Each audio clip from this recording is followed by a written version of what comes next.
ناظرین کرام، آج ہم آپ کو ایسی کمپنی کے بارے میں بتانے جا رہے ہیں جو کسی تعارف کی محتاج نہیں۔ جی ہاں دوستو، ہم بات کر رہے ہیں ایپل کمپنی کی، وہ کمپنی جس نے 44 سال قبل ٹیکنالوجی کی دنیا میں اپنا پہلا قدم رکھا۔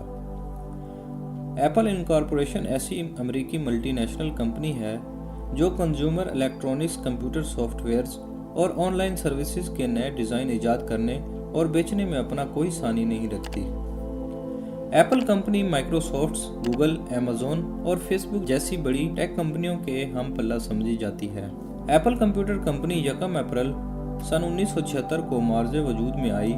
اس کمپنی کی بنیاد اسٹیو جابز، اسٹیو ووزنک اور رونالڈ وائن نے بطور بزنس پارٹنرشپ کی رکھی۔ ایپل کمپنی کا پہلا پروڈکٹ ایپل ون تھا۔ یہ کمپیوٹر تھا جسے مکمل طور پر ڈیزائن اور بنانے کا کام ووزنک نے خود سر انجام دیا۔ اپنی اس ایجاد کو حقیقت کا روپ دینے کے لیے جابز نے اپنے آمد و رفت کے واحد ذریعے واکس ویگن مائکرو بس کو چند $100 میں فروخت کر دیا، جبکہ ووزنک نے بھی اپنے HP 65 کیلکولیٹر کو $500 میں بیچ دیا۔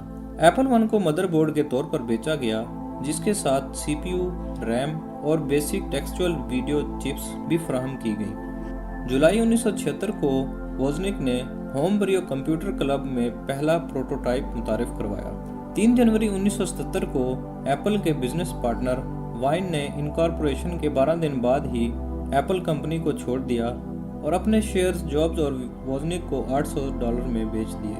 ملٹی ملینئر مائک مارکولا نے ایپل انکارپوریشن کے دوسرے CEO ہونے کے دوران جابز اور ووزنک کو بنیادی کاروباری مہارتیں بھی سکھائیں اور $250,000 کی مالی مدد بھی دی۔